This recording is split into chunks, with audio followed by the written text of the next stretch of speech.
ओडिशारे आसिला पियन post रेजुमेंट 2024 रे एक पियन post रेजुमेंट आसीची। एथिरे 10th +2 पिला अप्लाई करि परिबे। जदि आपण चाहुचंती तेबे आपण माने वीडियो को शेष पर्यंत देखंतु। मु आपण मानकु डिटेल्स रे कहिबी कोठी पोस्टिंग हबो, किपरि आवेदन करिवे, आपणकर डॉक्यूमेंट कौन लागिबो, ए सब विषय रे आपण मानकु पूरा डिटेल्स रे कहिबी। आपण जदि जानिबाकू चाहुचंती तेबे आपण वीडियो आगकू देखंतु। एबे चलंतु आपण मानकु मु कहूची एबे गोटी गोटी करी आपण ध्यान दे देखंतु। देखंतु ए ओडिशा पियन पोस्ट रेजुमेंटी एडा बाहरची किड कॉलेज केंद्रापड़ा रो एक कॉलेज रु एई पोस्ट टी बाहरची। स्टेट गवर्नमेंट जॉब, एडा state government job. Name of the post रो को पोस्ट रही देखंतु। Teaching and non teaching post, teaching post मध्य रही, पियन पोस्ट मध्य रही। एप्लिकेशन मोड रही डायरेक्ट इंटरव्यू। आपण सीधा जाई डायरेक्ट इंटरव्यू देबे। जदि सिलेक्शन हबो तेबे आपण माने जॉब पाई परिबे। या पर देखंतु ओडिसा रो ऑल कैंडिडेट एथिरे अप्लाई करि परिबे। केंद्रापड़ा रे आपणकर पोस्टिंग हबो। इंटरव्यू डेट रही 24 जून 2024। एई जो जून मास चलित जून मासटी चलीची, एई मासर जो आगामी 24 तारिख आसुची सेही दिन इंटरव्यू डेट रही। मेल फीमेल समस्त अप्लाई करि परिबे। देखंतु एजुकेशन क्वालिफिकेशन कौन होबा दरकार।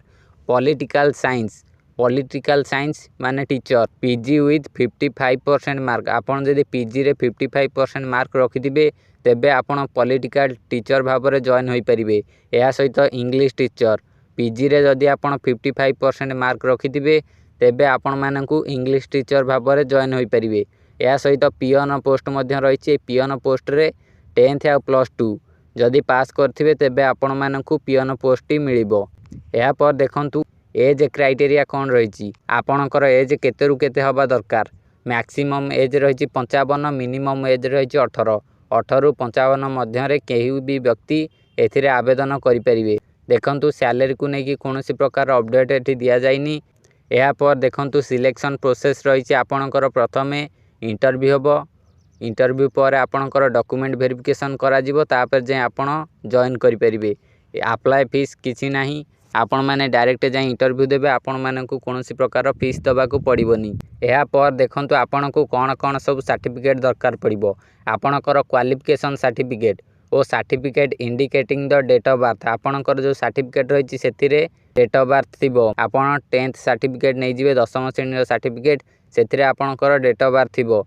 एहा सहित आपणकर 2टी colour passport size photo, registration certificate with validation ओ कास्ट सर्टिफिकेट ओ एनी एक्सपीरियंस सर्टिफिकेट। आपणकर जदि किछि एक्सपीरियंस अछि तार सर्टिफिकेट।